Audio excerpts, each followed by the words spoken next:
Baik, kita akan melanjutkan materi berikutnya tentang kalimat dan kali ini kita akan coba mengulas jenis kalimat dilihat dari bentuk sintaksisnya. Nah, di sini ada kalimat deklaratif, kalimat imperatif, kalimat interrogatif, dan eksklamatif. Biasanya sih ada 3 tapi ada yang keempat ini tambahan, semoga nanti bisa jadi pemahaman yang lengkap. Kalimat deklaratif, ya, kalimat deklaratif juga dikenal kalimat berita. Saya rasa sudah dipahami oleh semuanya ya. Jadi dalam pemakaian bahasa bentuk kalimat deklaratif umumnya digunakan oleh pembicara atau penulis untuk membuat pernyataan ya. Isinya berupa berita, informasi bagi pendengar atau pembaca. Ini kalimat berita dapat berubah bentuk kalimat apa saja asalkan isinya merupakan pemberitaan.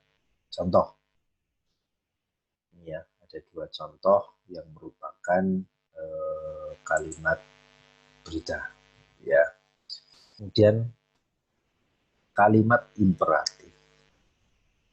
Kalimat imperatif tak transitif. Nah, ini kalimat imperatif nanti dibagi lagi. Yang pertama adalah kalimat imperatif tak transitif. Kalimat imperatif tak transitif ini dibentuk dari kalimat deklaratif tak transitif yang dapat berpredikat dasar, bahasa adjektifat, dan bahasa verbal yang berprefix ber atau meng maupun bahasa preposisional. Contohnya, ya, engkau masuk, tenang. Nah, ini ya, kalimat imperatif sendiri itu kan kalimat yang memiliki sifat untuk memerintah, gitu ya. Kemudian kalimat imperatif transitif. Kalimat imperatif yang predikat verbal transitif mirip dengan konstruksi kalimat deklaratif pasif. Penunjuk bahwa verbal kalimat dapat dianggap berbentuk pasif adalah kenyataan bahwa lawan bicara yang dalam kalimat deklaratif berfungsi sebagai subjek pelaku menjadi pelengkap pelaku. Nah, itu dilihat contohnya. Carilah pekerjaan apa saja. Belikanlah adikmu sepatu baru. Nah, ini imperatif. Jadi bukan hanya belikanlah, belikanlah apa? Belikanlah adikmu. Belikanlah adikmu apa? Sepatu. Nah, jadi ada kebutuhan untuk memberikan subjek terhadap perintah yang disampaikan. Kalimat imperatif halus. Nah, ada sejumlah kata yang digunakan untuk menghaluskan isi kalimat imperatif. Ya, jadi kalau meminta sesuatu, menginginkan sesuatu, tapi dengan kalimat yang lebih halus. Seperti kata tolong, coba, silakan, sudilah, kiranya, gitu ya, untuk digunakan dalam kalimat. Tolong kirimkan kotak ini sebenarnya juga harusnya menggunakan dan seru, walaupun kemudian tidak langsung menyampaikannya ya. Silakan ke situ dulu atau silahkan ke sini dulu. Dibandingkan dengan ke sini dulu, pastinya akan lebih nyaman menggunakan tambahan kata silakan. Kalimat imperatif permintaan. Kalimat imperatif juga dapat digunakan untuk melakukan permintaan. Ya.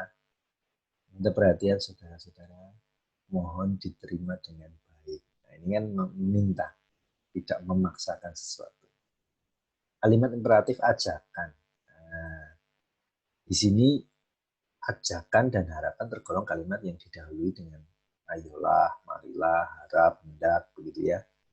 Ayo masuk, mari ke sini, mari kita makan. Ya, jadi mengajak untuk melakukan sesuatu. Kalimat imperatif larangan.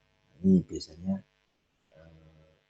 yang mungkin dipahami sebagai bentuk imperatif yang sebenarnya, gitu ya. Jangan, gitu ya. Janganlah, gitu. Walaupun variasinya tentu saja. Kalimat imperatif dapat berlarangan dengan adanya kata jangan atau kalimat imperatif pembiaran. Yang juga termasuk golongan kalimat imperatif ialah pembiaran yang dinyatakan dengan kata biarlah.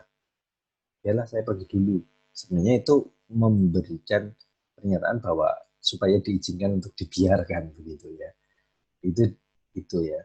Biarkan saya pergi. Biarlah saya hidup sendiri. Padahal tidak bisa. Itu toh gayanya saja mau hidup sendiri. Oke, itu kalimat imperatif. Kemudian yang berikutnya adalah kalimat interrogatif. Ya, setelah kalimat berita, deklaratif, kemudian imperatif, kemudian interrogatif. Kalimat interrogatif dikenal dengan kalimat tanya, sehingga menggunakan tanda tanya. Saya rasa mudah dipahami. Ya, di mana kamu sekarang? Apa dia istri Pak Andi? Siapa yang kamu ajak ke sini? Nah, ini kalimat tanya. Dan yang terakhir adalah kalimat eksklamatif. Kalimat ini juga disebut sebagai kalimat seru. Secara formal ditandai dengan alangkah betapa atau bukan main. Ya, kalimat eksklamatif juga disebut sebagai kalimat interjek. Biasa dinyatakan atau menyebut kekaguman atau wah alangkah hebatnya kamu, betapa hebatnya kamu, bukan main kamu, misal gitu ya, menggunakan kata kamu saja menjadi kalimat eksklamatif. Itu gambaran mengenai jenis kalimat ya berdasarkan apa bentuk sintaksisnya. Ada deklaratif, imperatif, interrogatif plus eksklamatif.